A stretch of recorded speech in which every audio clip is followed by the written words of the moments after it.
I'm Kellie Pillars. I'm Jaden Pillars' mom. He was my only son. He was my world.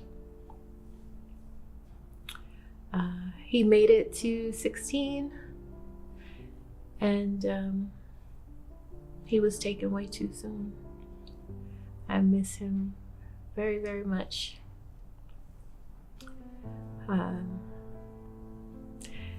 Jaden was a sweetheart. He was a very good son. He was very smart. He was very witty. He kind of took after his dad in the fact of having the last word. But even with that, I can say he made a lot of sense when he did. He loved to play games. He was a gamer. I always used to say him and his finger sports because he was always on the game. I think like most teenagers. He enjoyed skateboarding and soccer. He did martial arts, Muay Thai. His favorite color was yellow. We would always take vacations. And it was kind of funny because the last time we kind of went once or twice a year. And we always did our little mommy and me dates, I would call them. So dinner or going out. But the last time we went somewhere was to Maui.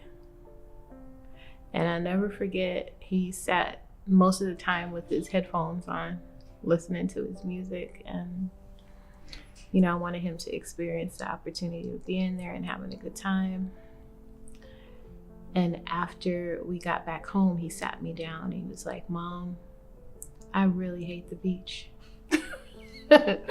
He said, "I really hate the beach. And it would be really nice if the next time we go somewhere, we go to the mountains."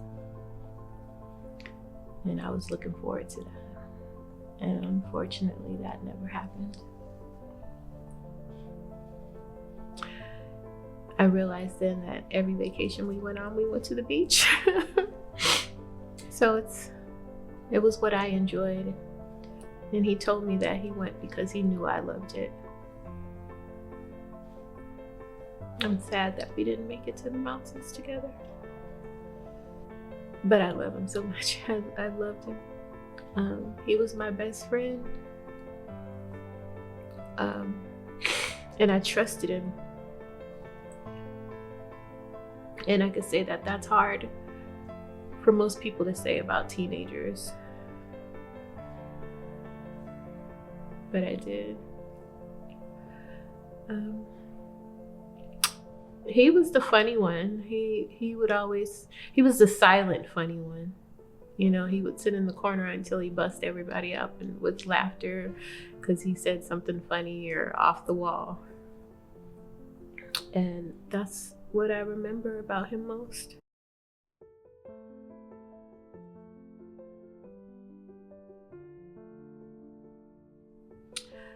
It's been difficult.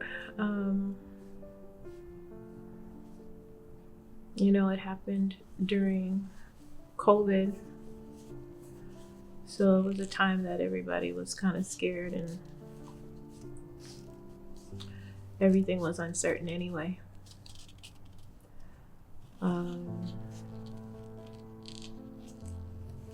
It was a period of a lot of change for me personally. So I try to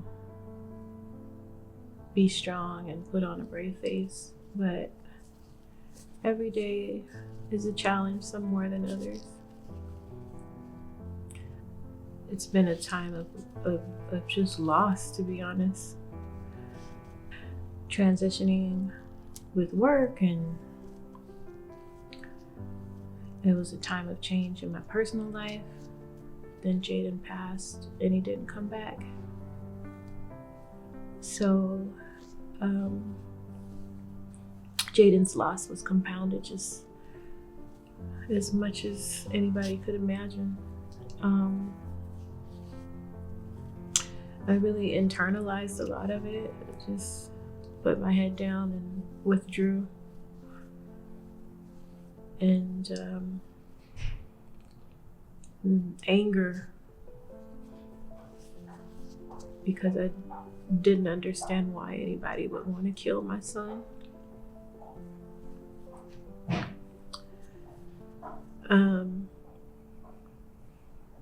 I knew him to be such a good person. And as I mentioned before, I really trusted him. He was a person of his word. He really did what he said he was going to do, even as a young person. So I saw him as a person with integrity.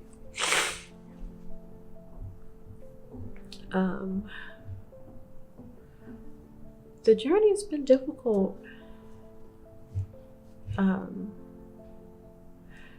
Because I have a business where people know you and you don't know them. You know, it's been hard to have to see 5-10 people a day and the same questions over and over. So, you know, I really kind of withdrew from everything, which made it much harder. I was very lucky to get help with counseling, and I think that's been a lifesaver. Just in the sense of not being or doing anything super erratic, or in the sense of self-harm or just harm in general.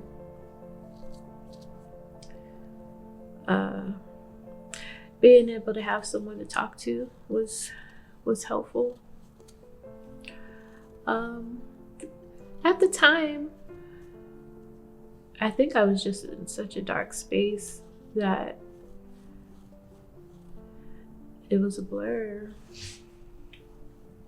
But the community rallied around me. You know, the people who I service at my work, they rallied behind me. They were there. A lot of people showed up.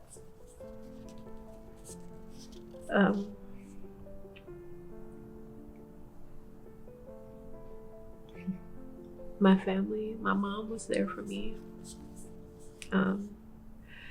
She too experienced a similar, you know, my eldest brother was murdered by a drunk driver the day before his 19th birthday. So she was there, she understood. So I think it's good when you have somebody who has been through the process that can understand the process of grief.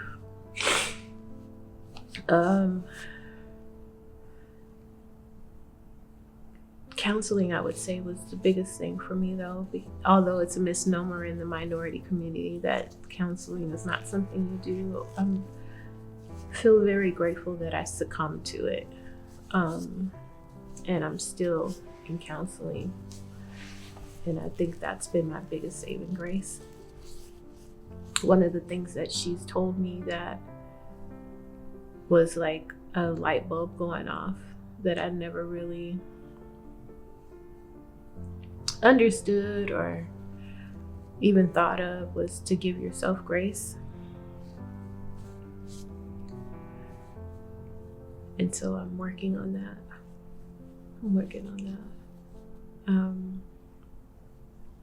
I think that's been my biggest challenge.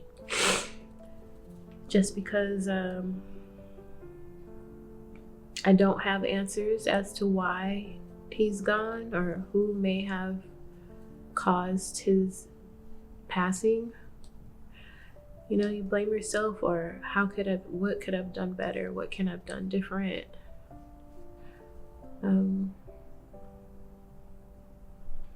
I really don't know. You know, sometimes people come in with their preconceived notions as to what they think. And, a lot of times it's not accurate. So instead of assuming that someone's okay, or assuming that they have a support, or assuming that they don't, you can ask and then give the person the space to respond in the way that they do without judgment.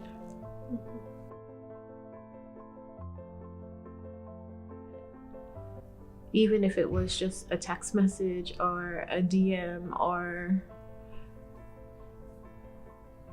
a call to 1-888 crime, to give anonymous information for someone to come forward and let me know what happened with Jaden. I beg of you to come forward and let our family have some peace of mind, so that we can understand and push forward with life. It's just so hard not knowing. So that's my biggest plea to the community, to have anyone speak up as to what happened and why.